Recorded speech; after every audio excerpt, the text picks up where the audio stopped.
नमस्कार साथियों, एक ऐसा एक्सीडेंटल मुख्यमंत्री जिसे अपना पीए तक लगाने का अख्तियार नहीं, मंत्रियों की लिस्ट हो या अफसरों की सब कुछ दिल्ली से आती है, वो अहंकारी भाषा बोल रहे हैं। दो प्रश्न मैंने उठाए। पहला प्रश्न, सरकार ली 3100 रुपया प्रति क्विंटल धान की कीमत का वायदा करके, श्रीमान नायब सैनी जी ने, भाजपा ने और मोदी जी ने। वो 3100 रुपया क्विंटल जो 8 अक्टूबर से मिलना था वो कब देंगे? दूसरा सवाल था, जिस प्रकार से धान की खरीद में किसान की, मजदूर की, मंडी के आड़ती की बेकदरी हुई और राइस मिलर्स के साथ धोखा हुआ, उसका हल निकालने का। और तीसरा सवाल था एनएचएम के 15,000 कर्मचारियों से धोखे का।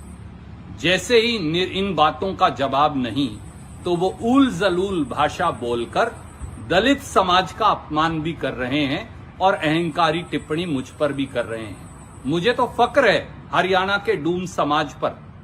गरीब हैं, यही उनका कसूर हो सकता है। वो निर्धन हैं, साधनहीन हैं, ये उनका कसूर हो सकता है। पर डूम समाज के बगैर ना हरियाणा के संस्कार और ना संस्कृति चल सकती। पूरे डूम समाज का और दलित समाज का अपमान कर श्रीमान नायब सैनी क्या साबित कर रहे हैं? ये जान लें कि जब तक किसान, गरीब, मजदूर, मंडी मजदूर, आड़ती, मिल मालिक, राइस मिलर, उनके साथ अन्याय होता रहेगा, तब तक मैं आवाज उठाता रहूंगा। और हरियाणा के लोगों की आवाज उठाना अगर डूम का काम है तो मैं इसे फक्र मानता हूं, इसे अपने लिए बहुत बड़ी इज्जत मानता हूं। पर अहंकार की कुर्सी से वापस आइए। आपको तो चीफ प्रिंसिपल सेक्रेटरी लगाने का अधिकार भी नहीं। एक दिन लगाते हैं, अगले दिन उतारते हैं और उसके बाद अहंकार की भाषा में बात करते हैं।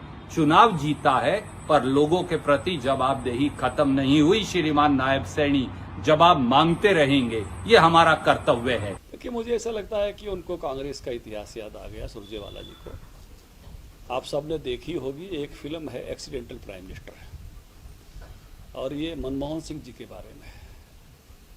और उनको ऐसा कहा गया था, शायद उनकी जबान पर वही शब्द चढ़ा हुआ था। और इस तरह से मुझे लगता है कि वो एक गलती कर गए।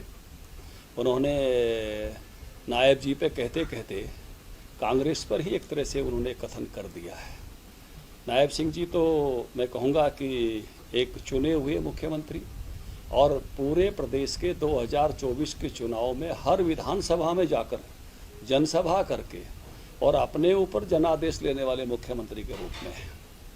जरूर कांग्रेस के प्रधानमंत्री ऐसे थे कि जिनकी सभाएं नहीं होती थी और जिनका चयन किसी अन्य कारणों से हुआ है, क्योंकि सबको मालूम है उस समय सोनिया जी खुद बनना चाहती थी, जिसमें रुकावटें आए, जिसके कारण से फिर उनका चयन उस संयोग से हुआ। और इसीलिए उन पर जो फिल्म बनी उसका नाम वही दिया गया, एक्सीडेंटल प्राइम मिनिस्टर, जो सुरजेवाला जी ने शब्द इस्तेमाल किया है।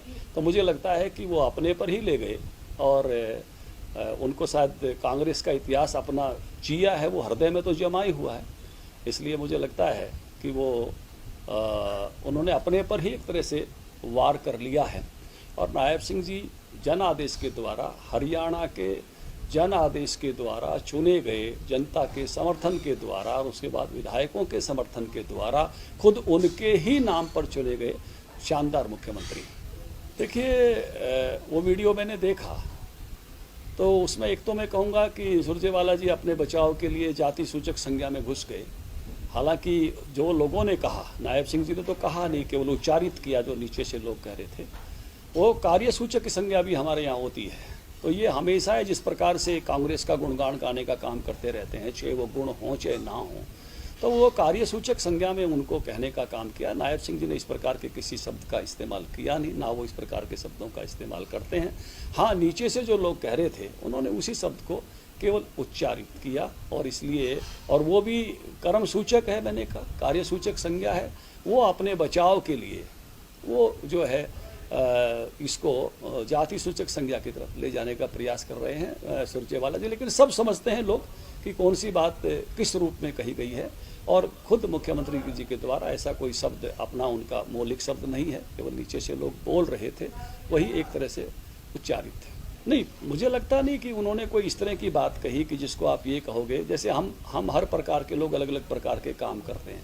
आप ज़्यादा हिसाब किताब करोगे तो हो सकता है कोई आपको कहे कि आप क्यों जो है व्यापारी बने। वो व्यापारी कास्ट भी है, व्यापारी व्यवसाय भी है।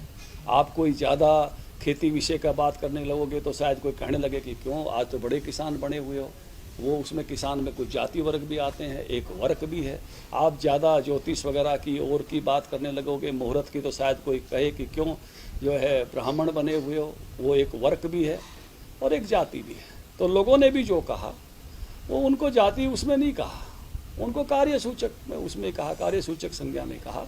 और इसलिए वो उसको अपने उसके लिए, अपने डिफेंस के लिए, अपने आप को मैं कहूँगा कि ये बनाने के लिए कि मैं बड़ा ये हूँ, थोड़ा सा अपने को, जिसको इसमें आदमी सिंपैथी लेता है कि आपने वहाँ कहा वहाँ कहा, तो सब उसके भाव को भी समझते हैं, शब्दों को भी समझते हैं।